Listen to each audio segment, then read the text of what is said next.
আমার নাম হচ্ছে FM জামশেদ আলী। আচ্ছা জামশেদ ভাই, আপনাদের এই গ্রাম সম্বন্ধে কিছু বলেন। আমাদের গ্রামটা বাগেরহাট উপজেলা ও জেলার অন্তর্গত 8 নম্বর খানপুর ইউনিয়নে অবস্থিত এবং এর ডাকঘর চুলকাটি বাজার। খুলনা থেকে 16 কিলোমিটার এবং মোংলা থেকে 26 কিলোমিটারের মধ্যে অবস্থিত। আচ্ছা, তো এই গ্রামে আপনার হিন্দু মুসলমানের সংখ্যা অনুপাত কিরকম আপনার কাছে মনে হচ্ছে?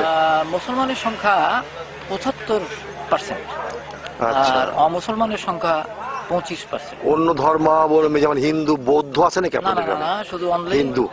হিন্দু। জি, আসসালামু আলাইকুম ভাই। ভাই আপনার নামটা একটু বলেন কাইন্ডলি। আব্দুল আজিম চাকলাদার বাবু। আচ্ছা ঠিক আছে বাবু ভাই, জামাত মুক্ত গ্রাম এই কথাটা কিন্তু খুব অনেক ব্যাপক অর্থ বহন করে। তো এটা সম্ভব করলেন কি করে আপনারা? এটা সম্ভব আমাদের এই কার্যক্রমের মাধ্যমে, জনগণের সচেতনতার মাধ্যমে বুঝায় এগুলো করা হয়েছে। কিভাবে সচেতন করলেন আপনারা? এটা করছি আমরা বই বিতরণ, হ্যান্ডবিল, মাইকিং, বিভিন্ন জায়গায় সাইনবোর্ড লাগিয়ে এবং মুভি দেখিয়ে জনগণের মধ্যে সচেতনতা সৃষ্টি করা হয়েছে। তো এখানে কি মহিলাদেরকে সম্পৃক্ত করতে পেরেছিলেন? হ্যাঁ, ইনশাল্লাহ মহিলা আছে, যথেষ্ট মহিলা। আপনারা দেখবেন পরে আমাদের যে অনুষ্ঠান আছে সেখানে আপনার এর প্রমাণ পাবেন। মানুষ ধর্মভীরু হলেও ধর্মহীন নয়। যুগ যুগ ধরে এই অঞ্চলের মানুষ, বিশেষ করে নারীরা ভণ্ড মৌলবাদের দ্বারা অত্যাচারিত। আমরা এই অঞ্চলের নারীদের সচেতনতা সৃষ্টির লক্ষ্যে কানাডা প্রবাসী জনাব হাসান মাহমুদ সাহেবের সহযোগিতা ও অনুপ্রেরণার মাধ্যমে কিছু কাজ শুরু করেছি, যার প্রতিফলন আজকের এই নারী সমাবেশ। আপনাদের এই কাজের পদ্ধতি কি? বই বিতরণ করা, বই পড়ার জন্য মাইকিং করে জনসাধারণকে অনুরোধ করা, সাইনবোর্ডে লিখে খুলনা মোংলা মহাসড়কে বিভিন্ন স্থানে লাগানোর ব্যবস্থা করা, ইবিটির মাধ্যমে মুভিগুলো দেখানোর ব্যবস্থা করা, ভুল ধারণা দূর করার জন্য জনসাধারণের মধ্যে সচেতনতা সৃষ্টি করা। তো মেয়েদের এখানে কি ভূমিকা? মেয়েরা কি করতে পারে? সরকার তো নারী পুরুষের সমান অধিকার দিচ্ছে, ছেলেরা যদি পারে তাহলে মেয়েরাও তো পারবে এভাবে করতে। আগামীতে আর কি পরিকল্পনা আছে? সভাসমিতির ব্যবস্থা, নারীদের নিয়ে উঠান বৈঠক করা, আমাদের এই কাজগুলো সম্প্রসারিত মানে বাড়ানো, তাই না? মানে এই কাজটা যাতে আর বাড়াতে পারে সেই চেষ্টা করা। এই প্রচারের কোন কোন বিষয় ভালো লাগছে? আমাদের কাছে অত্যন্ত ভালো লেগেছে। আপনি ডিভাইন স্টোন দেখছেন? হ্যাঁ, ওই যে দেখছেন আপনি? তো শরিয়া আইন সম্বন্ধে কিছু জানেন আপনি? শরিয়া আইন থেকেও আমি বলতে চাচ্ছি যে শরিয়ত এবং আইন থেকে আমরা সবই নারীর সমান অধিকার চাই এবং এই সমাজে যাতে সম্মান নিয়ে আমরা বাঁচতে পারি সবার সঙ্গে মিলেমিশে।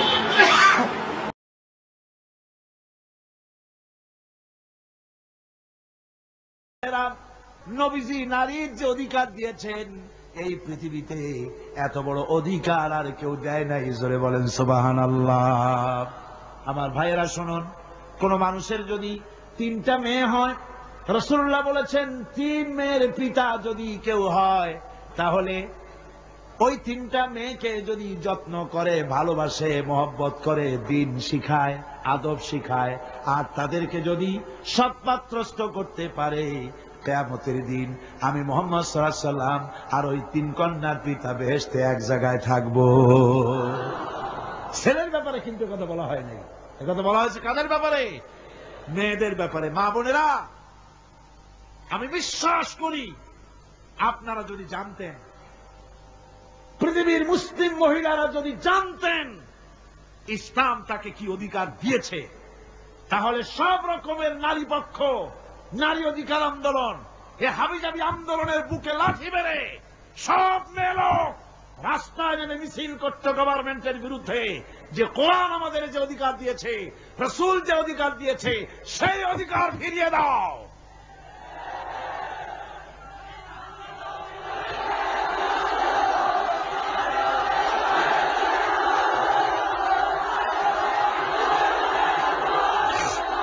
আমার বন্ধুগণ, রাসূলুল্লাহ বলেছেন, ভালো করে শুনেন, রাসূলুল্লাহ বলেছেন মেয়েদেরকে গালি দিও না। অনেক লোক আছে মেয়েদেরকে গালি দেয়, কন্যাকে গালি দেয়। হুজুর বলেছেন মেয়েদের গালি দিও না, কারণ আমি মুহাম্মদ সাল্লাল্লাহু আলাইহি ওয়াসাল্লাম মেয়েদের পিতা, আমি মেয়েদের পিতা। সুবহানাল্লাহ, সুবহানাল্লাহ। ভাইরা, হুজুরের বেঁচে ছিল কারা, ছেলেরা না মেয়েরা? কোন আপনারা কারা বেঁচে ছিল? সব ছেলেরা মারা গেছিলেন, ঠিক না? একটা হাদিস আপনি আমাকে দেখাতে পারবেন না, এমন একটা হাদিস নাই ছেলেরা মরে যাওয়ার পর হুজুর দুঃখ করে একদিন মুনাজাত করেছেন, আল্লাহ সব ছেলেগুলো নিয়ে গেলা, আমার একটা ছেলে দাও। একটা হাদিস নাই, একদিনের জন্য রাসূলুল্লাহ দোয়া করেন না। মেয়েতেই সন্তুষ্ট ছিল। মেয়ের কথা হুজুর বলেছেন, মেয়ের কথা বলেছেন, যখন তোমরা বাইরে যাবা, বিদেশে যাবা, বাজারে যাবা, কিছু না কিছু উপহার নিয়ে আসবা বাড়ি, আর উপহার এনে আগে দেবা মেয়েকে। সুবহানাল্লাহ কর। আগে কারে? মেয়েকে। সেই মেয়েরা আজ সমাজের সবচাইতে বেশি অবহেলিত, ঠিক কিনা? আপনাদের জামাত মুক্ত গ্রামে কি রকম লাগছে? খুবই আনন্দিত এবং ভালো আছে। আচ্ছা, আপনি শরিয়া আইন সম্বন্ধে কিছু জানেন? শরিয়া আইন সম্বন্ধে যেমন কিছু কিছু শরিয়া আইন আছে যার মাধ্যমে নারীদেরকে নির্যাতিত করা হয়, কিন্তু তার কোনো ন্যায় বিচার হয় না। সেই শরিয়া আইন আমরা মানি না, মানব না এবং কখনো কোনোদিন মেনে নেব না। তো দুই একটা শরিয়া আইনের বলেন দেখি, কি জানেন আপনি? শরিয়াতের মাধ্যমে বড় বড় মাওলানা হুজুররা একজন নারীকে একবারতে 3 বার মুখ দিয়ে তালাক বললে তালাক হয়ে যায়। আইন অনুযায়ী এইটা তালাক হয় না, একটা নারীকে খালি খালি তার সংসার থেকে বিতাড়িত করা হয়। এইটা আমরা কোনোদিন মেনে নেব না। আর এই যে হিল্লা বিয়ে দেয়, এই যে হিল্লা বিবাহ দেয়, একটা নারীকে ছেড়ে দিলে 3 মাস 10 দিনের ভিতরে আরেকজনের সঙ্গে তার শরিয়াত অনুযায়ী কলমা দিয়ে আবার 3 মাস 10 দিন পরে তার তালাক দেয়, দিয়ে আবার সেই স্বামীর সঙ্গে দেয়। এটা তো আমরা মানি না। তার কারণ একটা নারীর ইজ্জতের জন্য একটা পুরুষই যথেষ্ট। তাকে যদি আর একটা পুরুষের কাছে তার ইজ্জত বিক্রয় করা হলো, তাহলে ওই আইন আমরা কোনোদিন মানি নেব না, আর ওই স্বামীরও প্রয়োজন নেই। তাহলে আপনারা যদি ওই কথা বলেন, তাহলে ওই ছেলেদের বেলা হিল্লা বিয়ে যদি হয় কেমন লাগবে? ছেলেদের বেলা হিল্লা বিবাহ তো কোনো আইনে কোনোদিন পাই না। তাহলে খালি নারীদের উপরে কঠোরভাবে পুরুষেরা গাছ ধরে নির্যাতন করে। এই নির্যাতন আমরা নারীরা কোনোদিন মেনে নেব না। এটাই শরিয়া আইনে আবার সেটা সমর্থন করে। শরিয়া আইনে বেশি সমর্থন করে। আচ্ছা, তো আপনারা এই আন্দোলন চালায় যাবেন? হ্যাঁ, আমরা নারীরা সবাই একত্র হয়ে আন্দোলন করে দেবো। আমরা পুরুষের কাছে কখনো কোনোদিন খালি খালি নির্যাতিত হব না।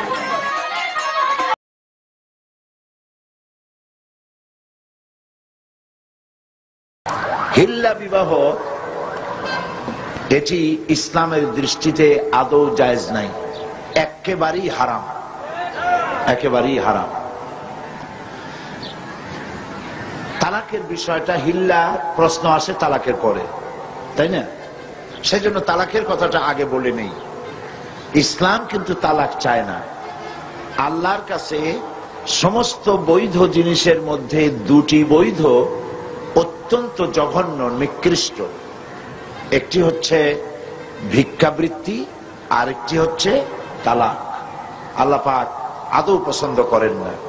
কিন্তু তারপরেও তালাক প্রথাকে ইসলাম তালাকের প্রভিশন রেখেছে। কারণ হতেই পারে এমন যে স্ত্রী শরীয়তের বিধান মানছে না, চরিত্রহীনা হয়ে পড়েছে, তো এই স্ত্রী নিয়ে ঘর গৃহবাস করা স্বামীর জন্য অত্যন্ত দুঃসাধ্য ব্যাপার।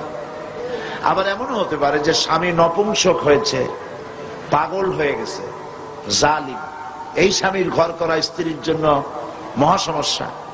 তো ইসলাম তো সকল সমস্যার সমাধান দিতে এসেছে, সেই জন্য তালাকের একটা প্রভিশন রেখেছে, যাতে করে এই যন্ত্রণা কিয়ামত মৃত্যু পর্যন্ত স্বামী স্ত্রীর ভোগ করা না লাগে।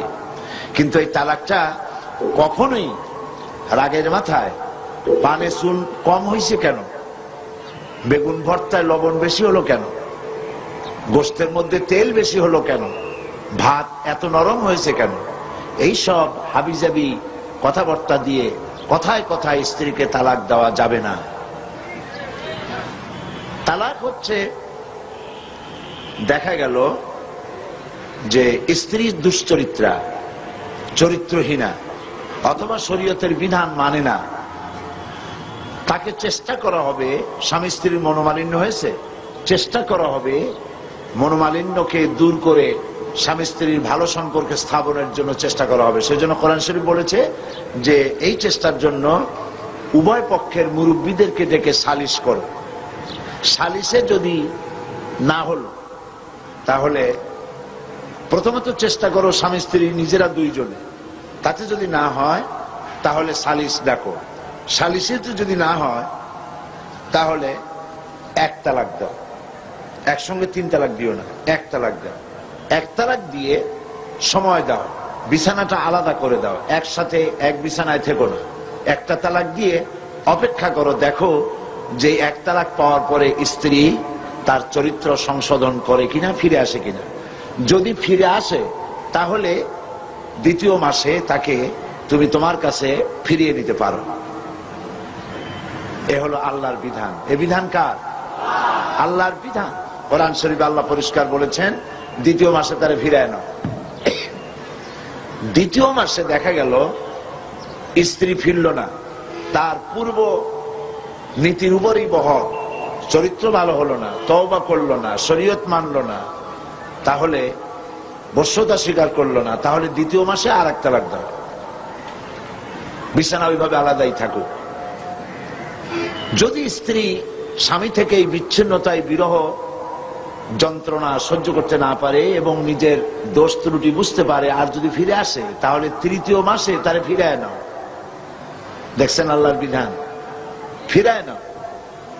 কিন্তু দেখা গেল 3য় মাসেও ফিরল না, তখন তাকে গ্রেট ডেঞ্জার সিগন্যাল নাম্বার 10 দিয়ে দাও। 1, 2, 3, এরপর তো আর কিছু থাকে না। 3য় মাসেও যখন ফিরল না, তখন 3 তালাক বায়না করে তাকে ব্যাক করায় দাও, বাস শেষ হয়ে গেল। এরপরে আল্লাহ পাক বলছেন এই স্ত্রী আর কোনদিন তুমি গ্রহণ করতে পারবা না, তোমার জন্য চিরকালের জন্য এই স্ত্রী হারাম হয়ে গেল। হাত্তা তানকিহা জাওজান গায়রাহু, যতক্ষণ পর্যন্ত অন্য পুরুষ সে গ্রহণ না করছে। এইখানে গ্রামের মাতব্বর সর্দারেরা, মেম্বার চেয়ারম্যানেরা এই আয়াতের এই একটু সুযোগ পাইল যে আর একটা পুরুষের কাছ থেকে ঘুরে আসলে তবে তো প্রথম স্বামী পাইতে পারে। সেই জন্য তারা হিল্লার ব্যবস্থা করল। সেই হিল্লাটা কি? সেই হিল্লা হলো একটা পুরুষের সঙ্গে কন্ট্যাক্ট করা হলো, চুক্তি, যে তুমি এই মেয়ে লোকটাকে বিয়ে করবা, কিন্তু সাবধান, তাকে টাচ করতে পারবে না, অথবা 3 দিন রাখবা, তারপরে তাকে তালাক দিয়ে দিবা। এইভাবে পয়সা দিয়া অথবা ম্যানেজড ওয়েতে বিবাহের ব্যবস্থা করে দিল। ইসলামী শরীয়তে এই ধরনের হিল্লা বিবাহ সম্পূর্ণ হারাম, আদৌ জায়েজ নেই। তাহলে কি হবে? হবে এই যে প্রথম স্বামীর তালাক দেওয়ার পর স্ত্রী ইদ্যত পালন করবে। ইদ্যত পালন করার পর সে ইচ্ছে করে কারো সঙ্গে যদি বিবাহ করে, কোন পুরুষকে যদি স্বামী হিসেবে গ্রহণ করে, আর ওই পুরুষ যদি মারা যায়, তাহলে প্রথম স্বামী তাকে ইদ্যত পালনের পর আবার স্ত্রী হিসেবে নিতে পারবে। 2, এ হলো 1 নম্বর সূরত। 2য় নম্বর সূরত হচ্ছে এই যে 2য় স্বামী বিবাহ করার পর ঘটনা চক্রে যদি 2য় স্বামী তাকে তালাক দেয়, কোন পরিকল্পিত উপায় নয়, চুক্তির ভিত্তিতে নয়, কোন ঘটনা চক্রে যদি তালাক দেয়, তাহলে প্রথম স্বামী নিতে পারবে। এছাড়া প্রথম স্বামীর কাছে ফেরার বা গ্রহণ করার কোনো সুযোগ নাই। মৃত্যু পর্যন্ত এই স্বামীর জন্য ওই স্ত্রী হারাম হয়ে গেছে। এই হচ্ছে ইসলামের বিধান। গ্রামের মাতব্বর কি বলল, চেয়ারম্যান কি বলল, এইটা ফতোয়া নয়। আন্দোলনে মুভি দেখে বা অন্য অন্য জায়গায় বিভিন্ন সংগঠন মিছিল বা বৈঠক দেখে আমি এই মানে এখানে সংযুক্ত হয়েছি। আপনাদের জামাত মুক্ত গ্রাম কেমন লাগছে? খুব ভালো লাগছে এবং আনন্দময় লাগছে। এর কারণ হলো যে আগে আমরা নারীরা ঘরে বন্দী হয়ে পর্দার আড়ালে থাকতাম, কোনো কর্মসংস্থানে যেতে পারতাম না, স্বামীদের কথা মতো চলতে হতো বা স্বামীদের খেদমতই আমাদের প্রথমত কাজ ছিল। কিন্তু এখন আমরা কর্মসংস্থানে যে সংসারের আয় বাড়াতে পারছি বা সংসারের বিভিন্ন ধরনের আর্থিক অবস্থাকে আমরা সমর্থনের মাধ্যমে আনতে পারছি, এজন্য আমরা খুব ব্যবসা আনন্দিত। করা যাবে, সব করা যাবে, তবে পর্দার ভিতরে থেকে। বেপর্দা হলে পরে জাহান্নামে যাওয়া লাগবে। জোরে কর নাউজুবিল্লাহ। পর্দার সাথে আপনাদের থাকতে হবে।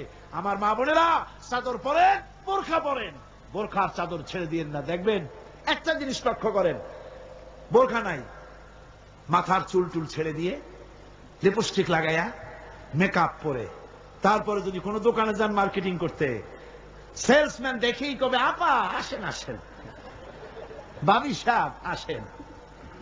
আর যদি একটা বোরখা পরে যান বলবে খালাম্মা বসেন।